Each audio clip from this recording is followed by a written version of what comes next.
nurses, Nurse Germz here, and welcome back to my channel. For today's video, I am going to talk about the termination of hemodialysis using the Bbraun Dialog Machine. This is in response to the mostly requested topic on the comments section.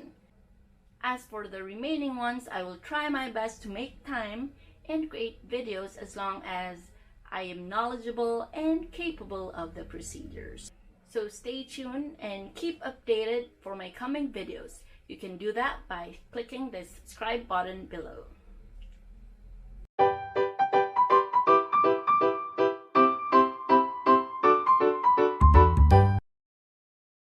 The procedure of termination of hemodialysis actually varies between facilities depending on their protocols and guidelines.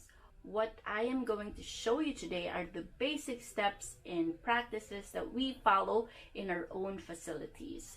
Rest assured, I'm gonna guide you throughout the process. But before anything else, I want to flex this cool shirt from Tankers Apparel. I will link their Instagram account in the description below.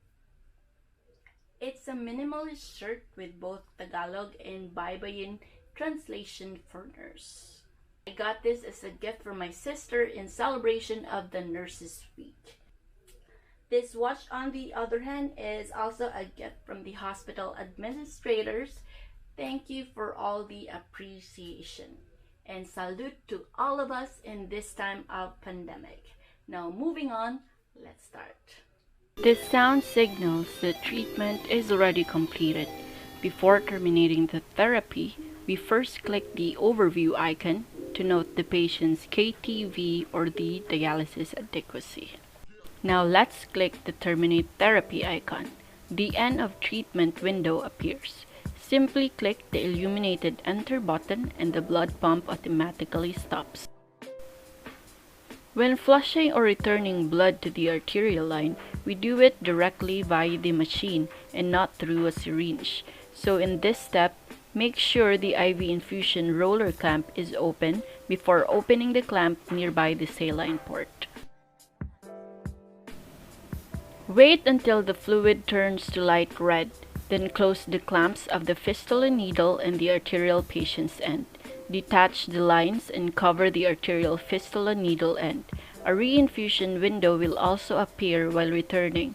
Unfortunately, I failed to include it in the video, so it looks like this. Confirm this once the lines are already detached. This is the part when we confirm the reinfusion window, but again, I was not able to include it.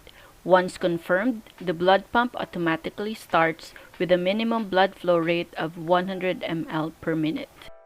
In this part, we need to drain the remaining fluids of the detached arterial patient's end line per protocol. To do that, close the clamp nearby the saline port, then open the clamp of the arterial patient's end line. You can see that the fluid is being vacuumed or sucked backwards. Do this fast or simultaneously.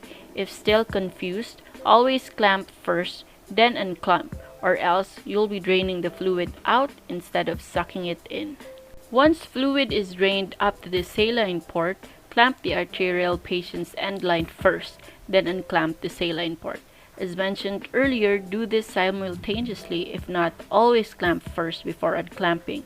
You can barely notice it in the video since she does this fast and simultaneous. Next, clamp the venous and transducer lines.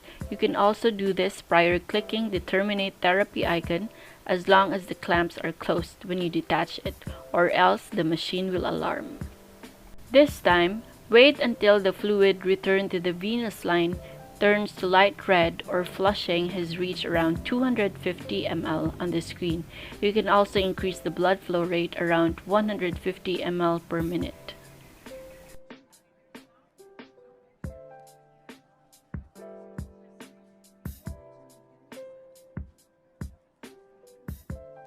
Stop the blood pump and close the clamps of the fistula needle and the venous patient's end. Detach the lines and cover the venous fistula needle end. Attach the venous patient's end line to the drainage bin. Click the empty dialyzer icon. Drain the dialyzer window will appear. Click Enter key button. This automatically deactivates the blood pump. Thus, touching the start button is useless. You have to proceed the following steps in order to activate it again. Detach the couplings from the dialyzer and insert it back to the machine.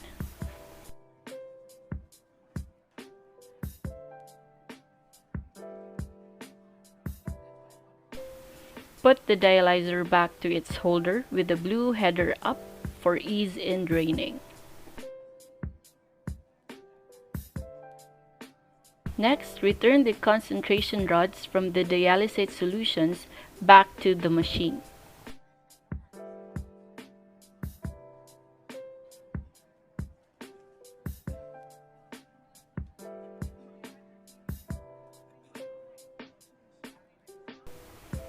Unthread the venous line from the venous tube clamp. Open the safety air detector and unthread as well the venous from the sensor to prevent the machine from alarming once the disinfection icon is clicked.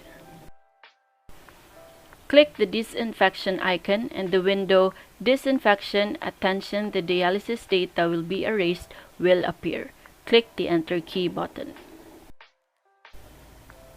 Thermal, long, and short disinfection icons will appear. Click the desired icon. We do short disinfection in between shifts, long disinfection at the end of the day, and thermal disinfection during general cleaning. Since we're done with the 2 shifts of the day, we will do long disinfection. The blood pump is now reactivated. Increase blood flow rate and start the blood pump. As mentioned at the start, we need to drain all fluids in the lines, thus we have to consume the remaining IV solution as well. While draining, we make use of the time by initially removing the clots within the headers by carefully shaking it. As advised, we avoid draining the fluids within the dialyzer once the arterial chamber is drained. We stop the blood pump immediately. Then unscrew the venous dialyzer end from the dialyzer to completely drain the remaining fluids of the venous line by gravity.